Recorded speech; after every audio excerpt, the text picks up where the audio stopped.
Nazul, and we will be looking at inflammatory bowel disease and discussion around inflammatory bowel disease in this presentation.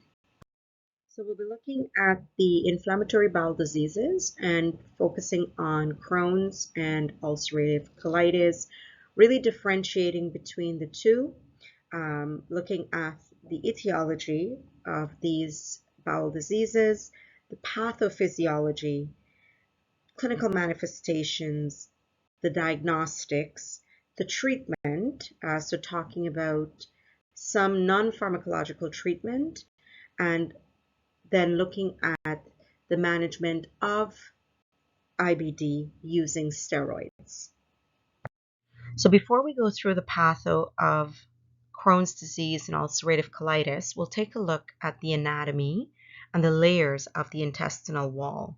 So some of the layers that you'll see during your review with Crohn's or ulcerative colitis are things like your mucosa or the mucosa layer, the submucosa layer. And so another thing that we'll talk about as we go through is the involvement. So when you look at the mucosa layer, that's the layer that is closest to the lumen or the opening in the intestinal in the intestine. So the actual passageway, the mucosa layer is closest to that, followed by the submucosa, which is underneath the mucosa. So when we say submucosa, submarine is below. So that's below the mucosa layer. Then you have your muscle layer. So a couple of muscles. So your longitudinal, your circular, which often helps the intestine with peristalsis. And then the outermost layer is the serosa. Once we go through, there's going to be sometimes involvement through the entire wall. So like I said, we'll talk about some of the disease that we'll go through. We'll talk about just the mucosa lining could be involved, or you could have mucosa and submucosa layer involved. But then there's also times when the entire wall or the entire intestinal wall gets destroyed. And so what that simply means is because of the inflammatory process, the inflammation goes right through. And this can create a hole or an opening from the lumen right through the intestinal wall, involving all layers. So that's involving the mucosa, the submucosa, the muscle layer, and the serosa. When we have all layers are involved, which is often what we'll see with Crohn's disease, this is called a transmural involvement. So the word transmural just means that all layers in the intestinal wall is now affected. So it's not just the mucosal or the submucosal or the muscle or the serosa. All layers are involved.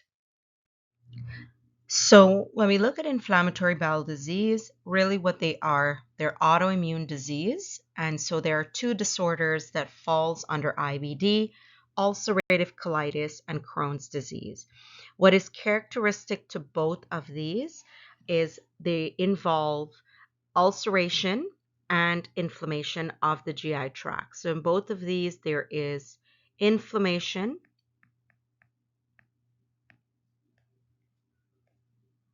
and ulceration involving the GI tract.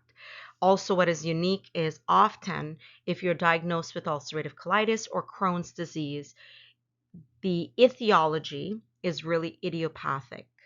So we don't know exactly why patient's immune system is failing to protect their GI tract in patients with IBD. So often it is idiopathic. But what you do see is there's obviously risk factors or things that will expose a client that is diagnosed with ulcerative colitis or Crohn's disease to experience exacerbations of their disease. But the actual cause or risk factor is idiopathic.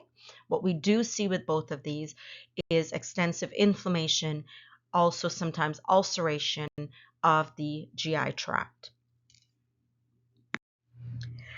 So the etiology, or what is the cause, as we mentioned earlier, is idiopathic, but really the etiology for IBD is based on three characteristics. Genetics is a big one. So if you have family members that have Crohn's disease or has ulcerative colitis, IBD, then you are more likely to develop. So there's a close link to the genetics. Altered, dysregulated immune response. And so, if you recall, the immune system is there to protect you.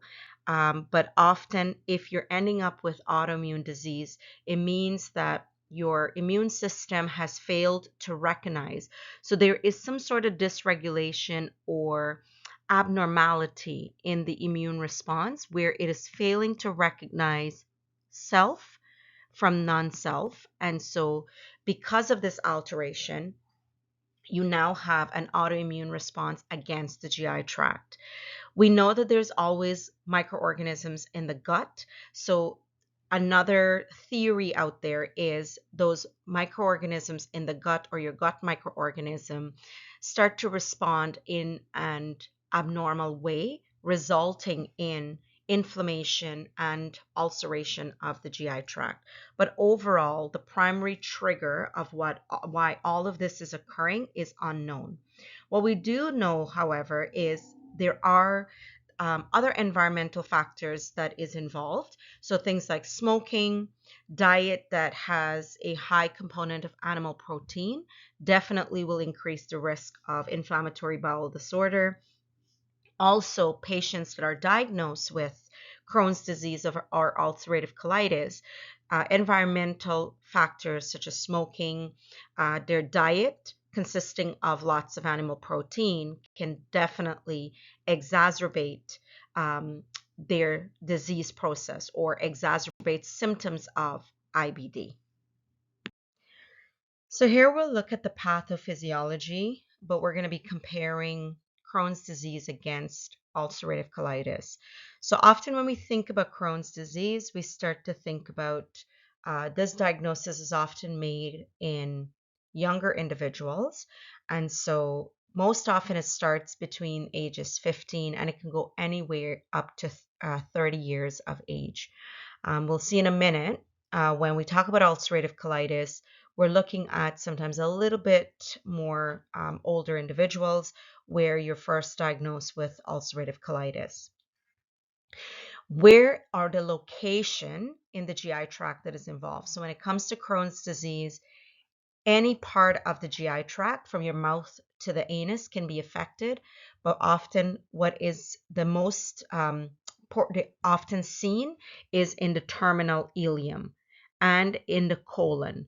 But with Crohn's disease, the inflammation and ulceration can happen in any part of the GI tract, starting from the mouth to the anus, but the terminal ileum and the colon is often the most common site or location for inflammation involvement. Inflammation can involve all layers of the bowel wall. And so remember when we mentioned earlier, we said that some diseases can, or when we look at these two IBD, sometimes we might be just referring to the mucosa or the submucosa. But when we have all layers involved, so inflammation is through the entire intestinal wall, we use the word transmural.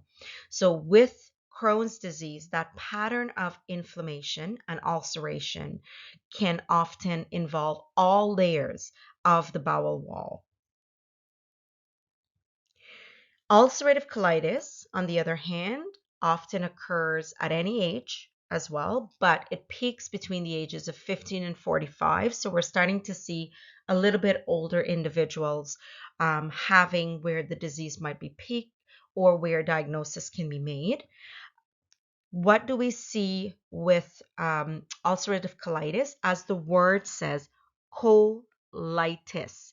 So colon, so an itis always means inflammation. So we're starting to think, where is the inflammation happening?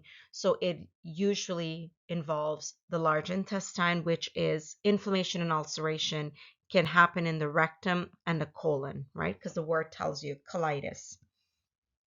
How does the pattern of inflammation start? It begins in the rectum and then it will spread proximally along the colon. And so the mucosa in this case is often involved.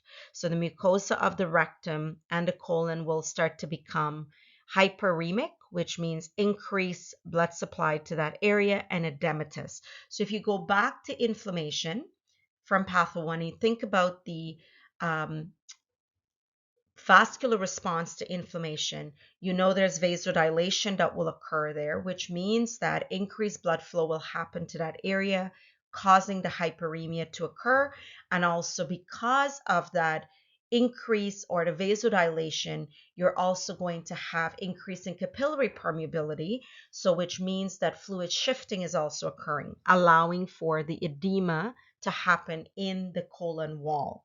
So with ulcerative colitis, the mucosa is often involved, whereas in Crohn's disease, we have mucosa and submucosal involvement.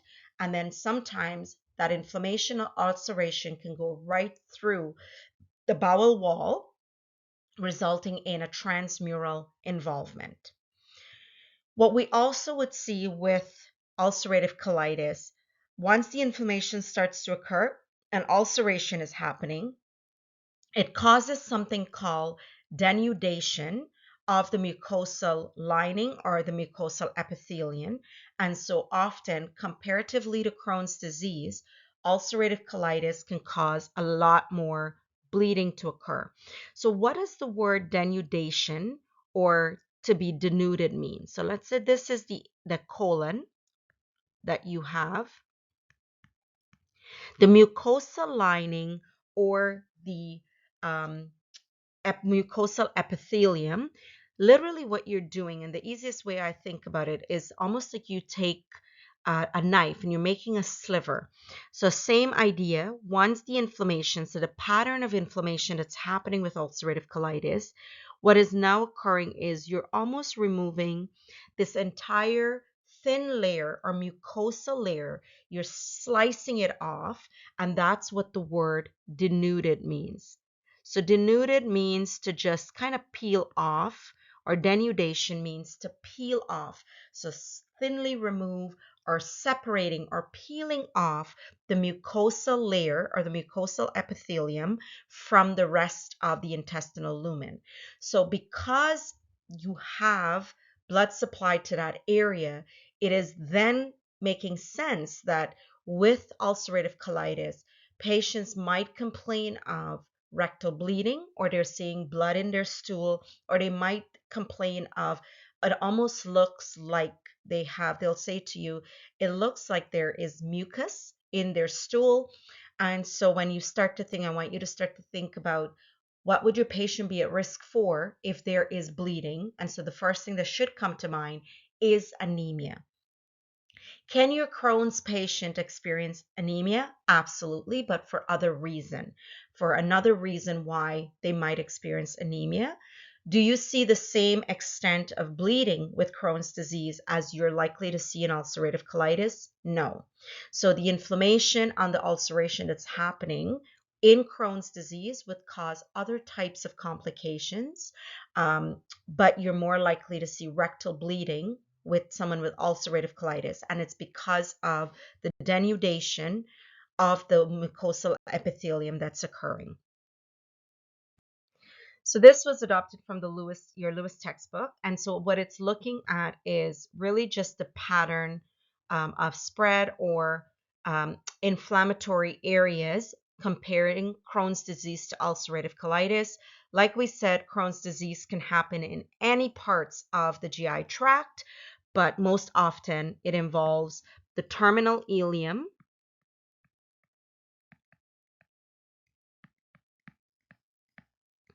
and colon.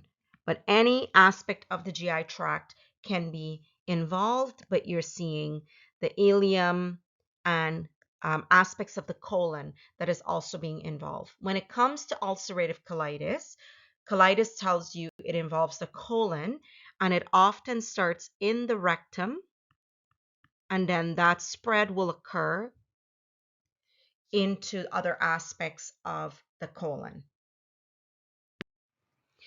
So continue looking at the pathophysiology of Crohn's disease and ulcerative colitis. One of the very first things that you see with Crohn's disease, or what's characteristic of Crohn's disease, is something called skip lesions.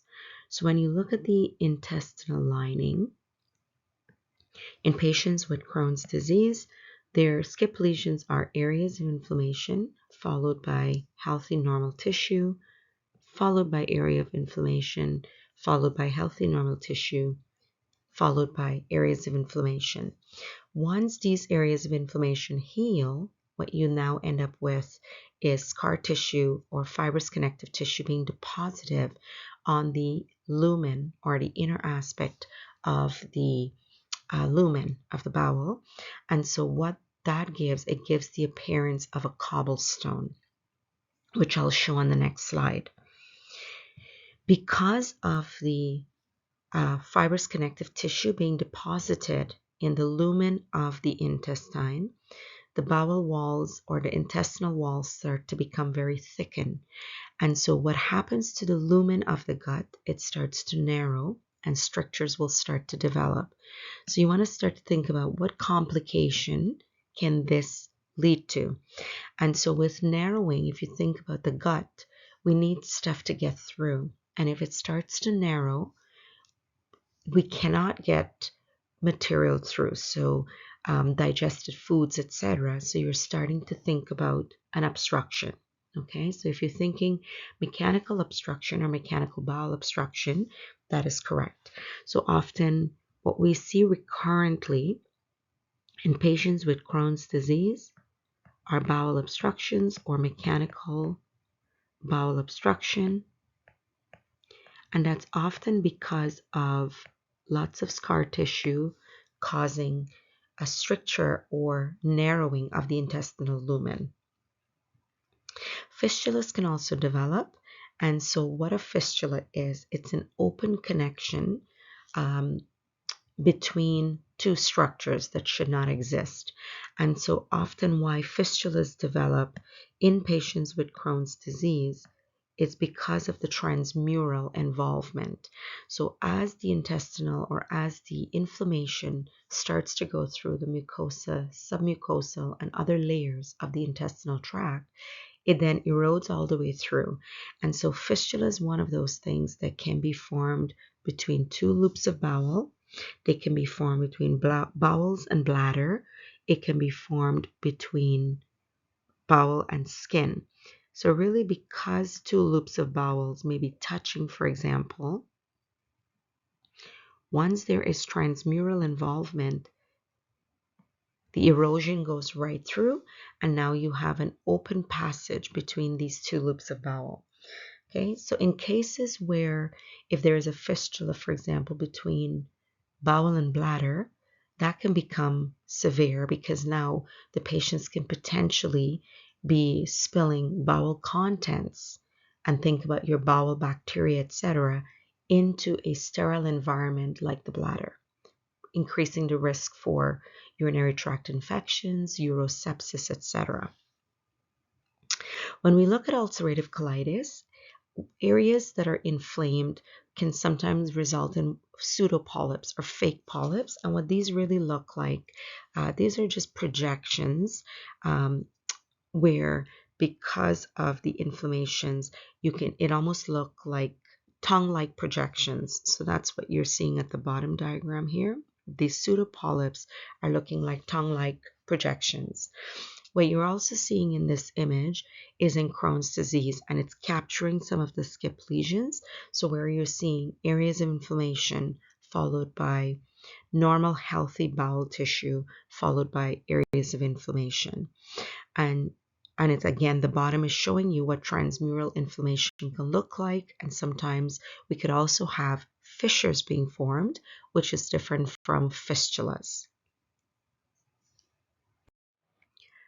So as previously mentioned in the previous slide, with Crohn's disease, with the healing of the skip lesions, we can end up with what we call a cobblestone appearance. And so this is kind of capturing, showing you what a normal intestinal lumen might look like. and then what Crohn's look like. So when you look at this cobblestone appearance, yes, it does cause narrowing of the intestinal lumen. And in our previous slide, we talked about the possibility of a mechanical bowel obstruction.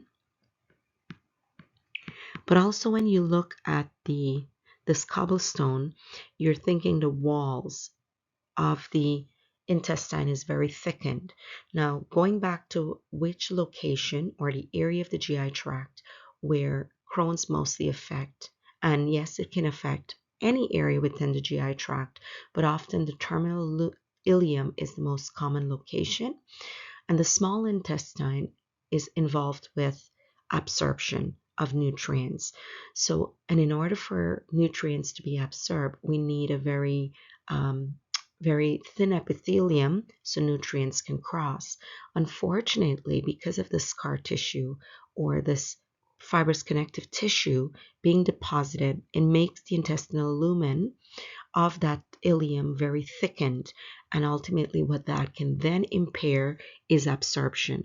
So patients with Crohn's disease, this deposition of fibrous connective tissue or the healing of these skip lesions not only put the patient at risk for mechanical obstruction, but it also can increase their risk for malnutrition and malabsorption disorders.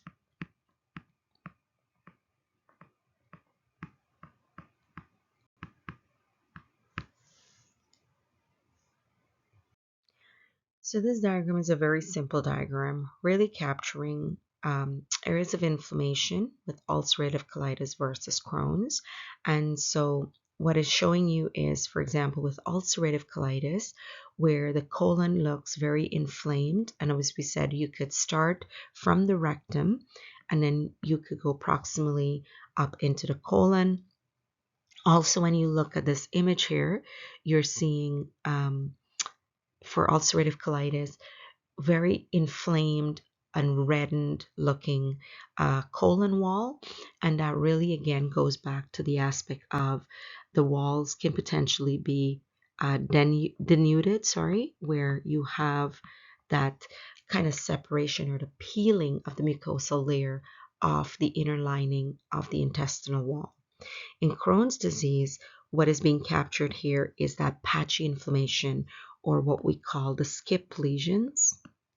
So areas of inflammation followed by areas of normal tissue.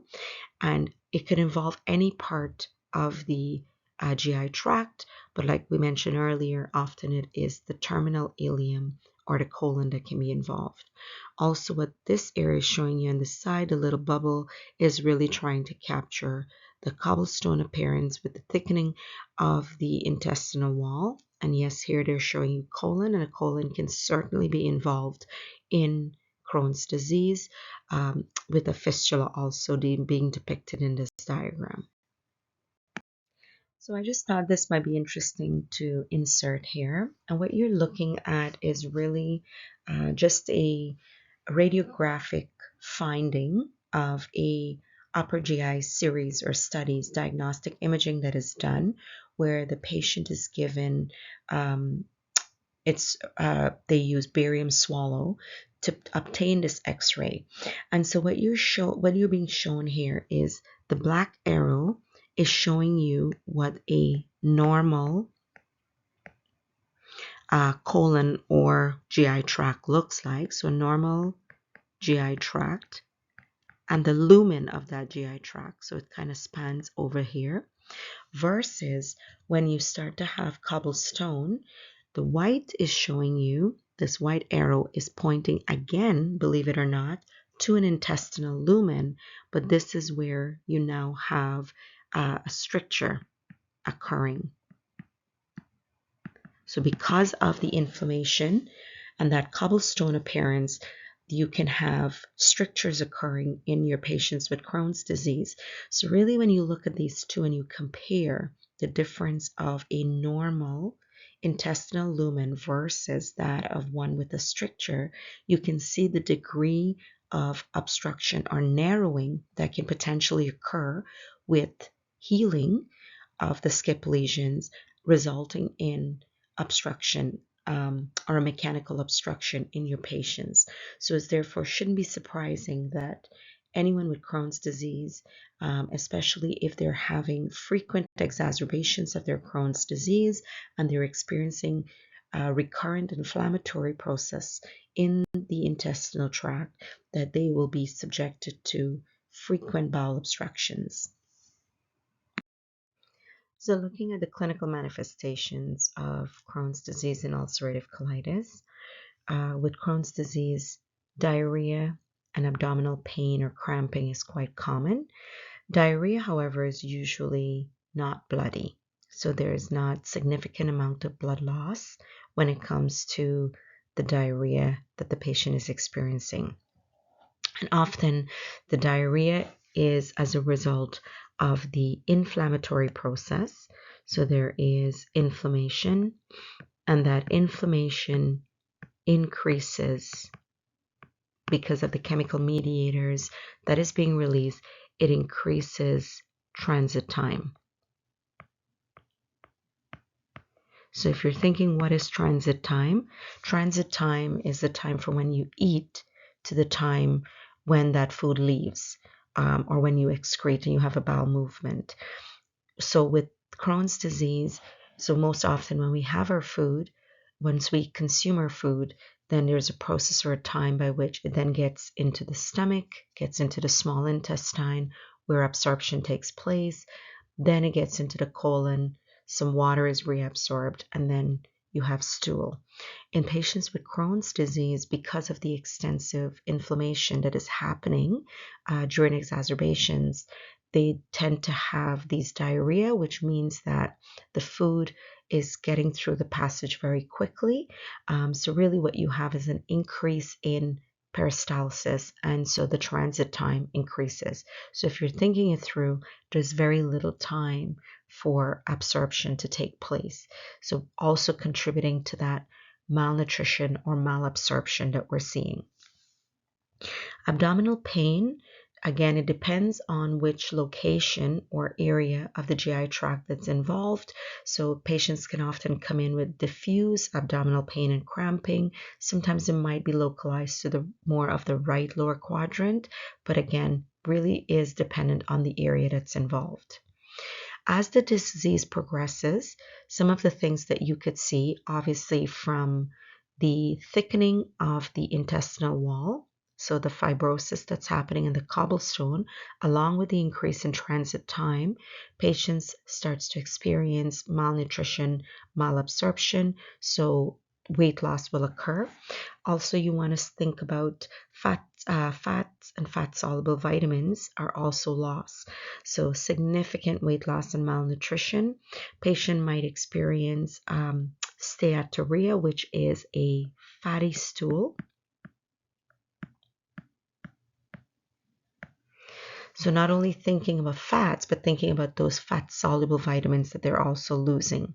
Dehydration can occur, electrolyte imbalances. So think about significant loss of potassium with that diarrhea, and anemia. Now again, anemia is not as a result of bloody diarrhea. So they're not, because bloody diarrhea is not common in patients with Crohn's disease, but really it goes back to the malnutrition. And if you recall, synthesis of red blood cell requires vitamin B12, requires iron, etc. So it's not just manufacture of the red blood cell. So the anemia is often because of the malnutrition and malabsorption.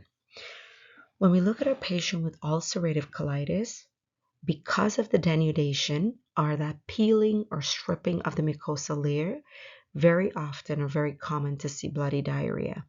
Abdominal pain, because it's colon involvement, so rectum that progresses up into the colon, often what these guys will often experience is left lower quadrant abdominal pain. Can other areas of the abdomen the patient experiences discomfort, obviously. However, the left lower quadrant is often the most common because that's where the colon runs. They can also experience something called tenesmus. And because of the inflammation, you have this urge. So tenesmus is the urge to have a bowel movement. So it's almost like you have this constant urge or feeling that you need to evacuate your bowels, but but when you get there, there's nothing there. Now, tenesmus can happen in all irritable bowel disorders, including Crohn's disease, but tenesmus is most common in patients with UC. And again, it's because of that rectum involvement and aspects of the colon, but mostly so the rectum. So once there's inflammation and dilation in the rectum, it gives that urge that you need to have a bowel movement. In severe cases of UC, you can experience, or the patient can experience anemia, and this is because of blood loss. So in the case of UC, the anemia is because of blood loss. Again, dehydration, and as compensatory to the anemia and the dehydration, tachycardia and significant bloody diarrhea could occur with patient complaining of having mucus in their stool. So looking at some of the complications of Crohn's disease and ulcerative colitis. So Crohn's, strictures, and obstructions are frequent complications. So as mentioned previously, the formation of or the repair of the inflammation in the intestinal lumen done by fibrous connective tissue would cause the development of narrowing of the lumen with those cobblestone appearance, leading to the development of strictures, which will often frequently cause obstructions or mechanical bowel obstructions in patients with Crohn's disease. Fistulas is also very common, which we mentioned earlier before as well. These are usually as a result of transmural involvement, and commonly you see it in the perianal area, which is again in the previous diagram or previous picture depicting a perianal fistula. So a fistula is an open communication between two structures that should not be present. Rectovaginal fistulas in women are also common, and also previously mentioned as well, fistulas between bowel and bladder can also exist, creating complication of urinary tract infections or urosepsis in these patients. Perforation can also occur because of the transmural involvement going throughout or through all layers of the intestinal lumen. Perforation can occur. There can also be the formation of intra-abdominal abscesses.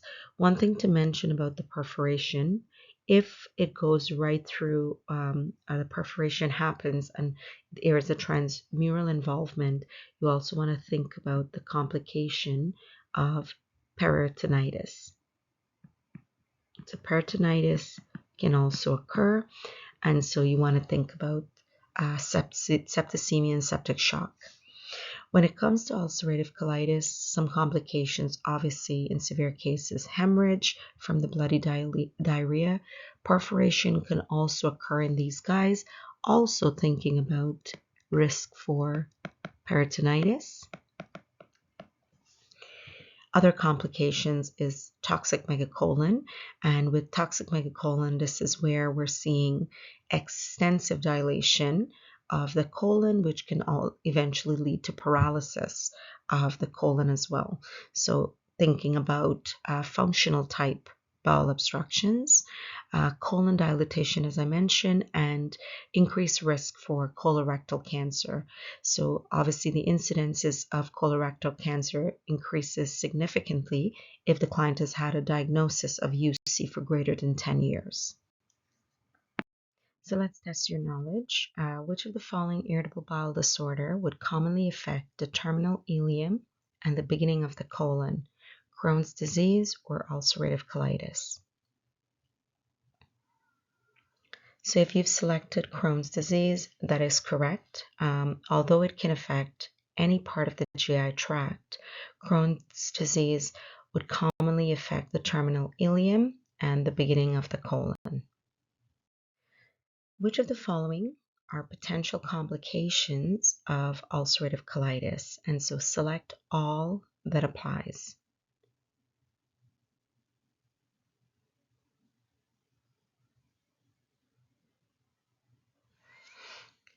So if you've picked toxic megacolon, that is correct.